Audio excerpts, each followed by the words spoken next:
and we were on track to go straight to transactional when it played a film festival in San Francisco, and the horror talk community started talking about this film as if it was the scariest movie of the year.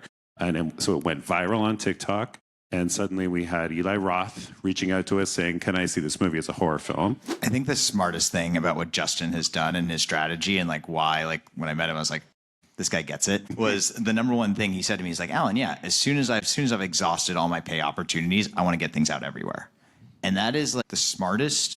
It sounds not that revolutionary, but there are very few people in this palette that understand the power of doing that. Because once you've exhausted your opportunities on your fixed fee licenses, you have an asset that is sitting on the shelf collecting dust, and you're just doing nothing with it.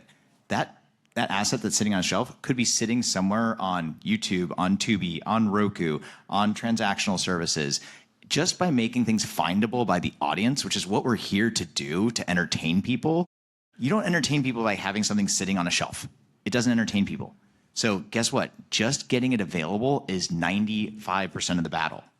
Well, what's interesting is, in traditional film releasing, we always have focused in the new release window. And now that film is available on all these different platforms, it actually puts the power back to the creator. If you start promoting your film again from 10 years ago, it can start to push it through the algorithm and find a whole new audience. And that's really what it's about, is audience enablement and engagement. And the more you can push and the more you can use the tools you have to have the audience find your film again, or your TV movie or TV series, whatever it might be, the power is back into you, and it has a long tail life. Yeah.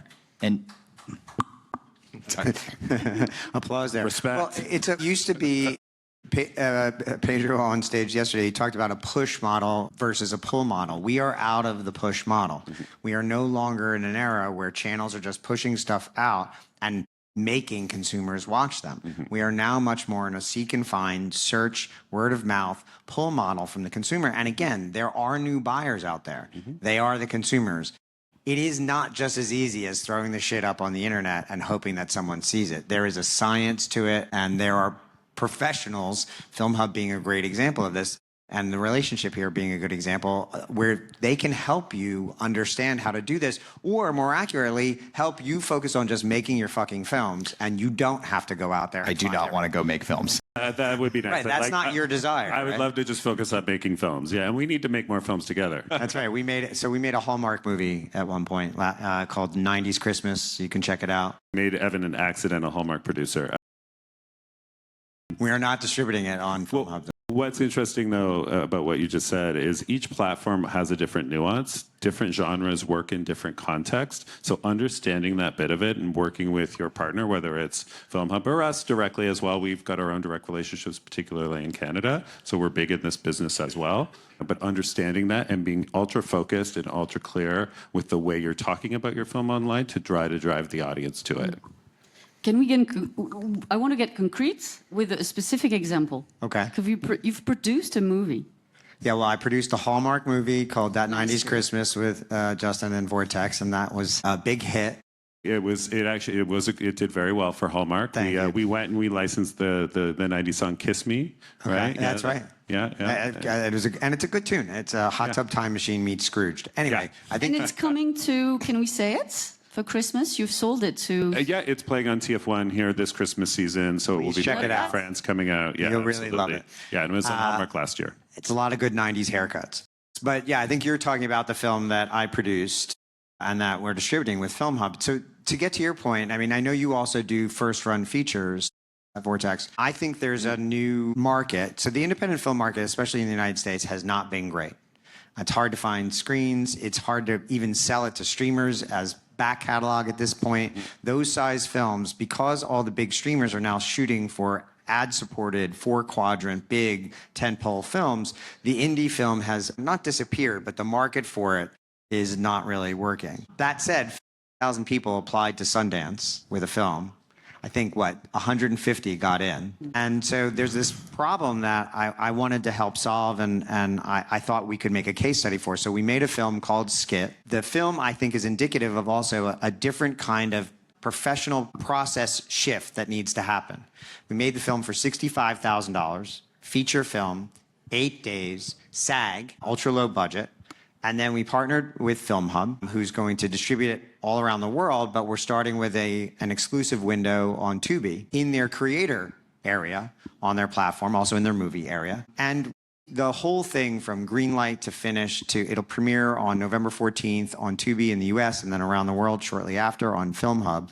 But the working with Film Hub of this was, to me, hopefully a case study demonstrating to people who want to make independent film that you can, again, it's safe to make independent film. If you understand the process, you understand the tools that are out there, the partners that can help you get seen, this new distribution, but also go back to the original concepts of containing your budget to a point where you don't have to sell your house.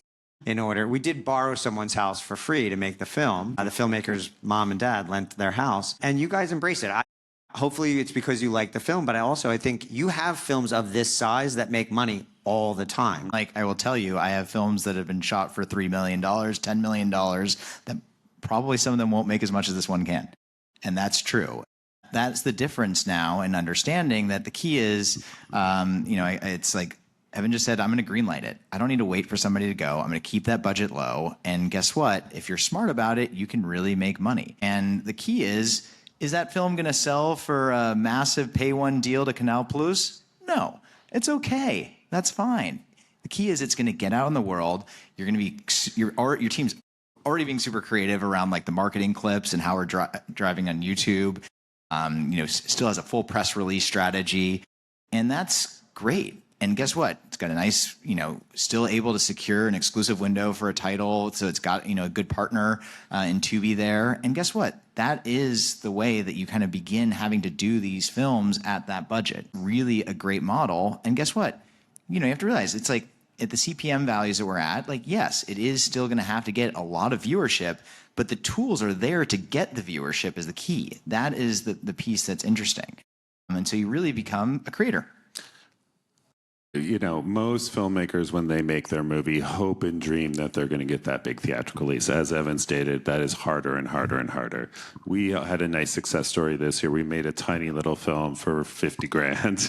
Mentored the filmmakers. They were the writers, directors, and stars of this movie. And we were on track to go straight to transactional. When it played a film festival in San Francisco, and the horror talk community started talking about this film as if it was the scariest movie of the year. So it went viral on TikTok, and suddenly we had Eli Roth reaching out to us saying, can I see this movie as a horror film? And so now we've partnered with Eli. It's an Eli Presents. Eli Roth Presents Dream Eater is the name of the movie, and it's being released on 1,000 screens, October 24th. So sometimes it can go the other way too, and that never you would have had to manufacture and put up the P&A to even consider that to go to that many screens now, and now the creator sphere has allowed for that path to happen. Yeah, if that film was made for $1 million, chances are either wouldn't get made or it wouldn't have been discovered that way, and it might not have become a cult hit itself. It shows you that in popular culture, very little starts or ends that doesn't start and end on creator platforms. Well, I think the one thing that's so interesting about this, right? We're talking about the success stories.